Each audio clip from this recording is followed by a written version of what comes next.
Il 26 febbraio 1860 un uomo di nome Giovanni Murier denunciò presso la sede milanese dei Carabinieri di Palazzo Cattaneo in via Moscova la scomparsa della madre 76enne, Ester Maria Perrocchio.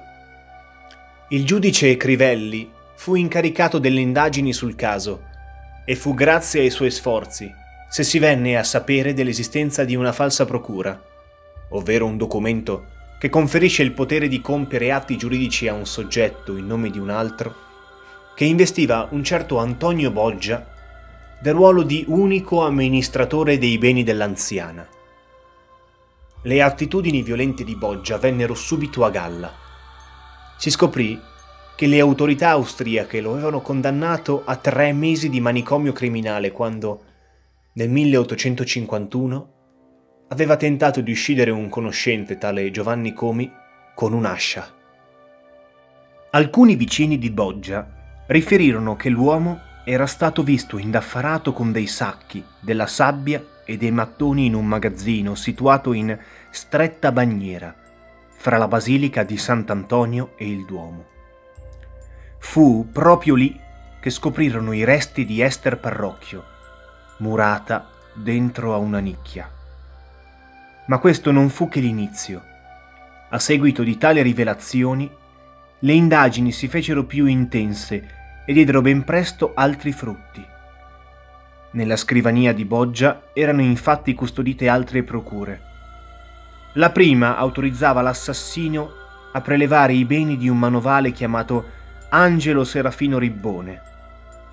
La seconda procura, invece, lo autorizzava della vendita di una bottega di ferramenta e di una cantina di via Bagnera, entrambe appartenute a un uomo di nome Pietro Meazzana.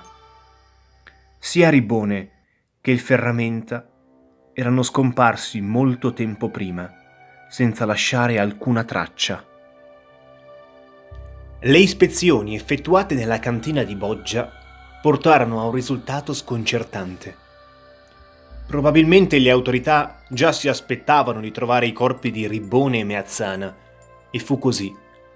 Ma i cadaveri nascosti dall'assassino nel sottopavimento non furono solo 2, ma 3. La terza vittima, brutalmente uccisa da Boggia, era Giuseppe Marchesotti, un commerciante di granaglie all'ingrosso. Malgrado i vari tentativi di Boggia di scampare al suo destino fingendosi infermo di mente, l'8 aprile del 1862, presso i bastioni di Porta Ludovica e Porta Vigentina, fu eseguita la sua impiccagione, l'ultima condanna a morte di un civile eseguita a Milano, almeno fino alla Seconda Guerra Mondiale.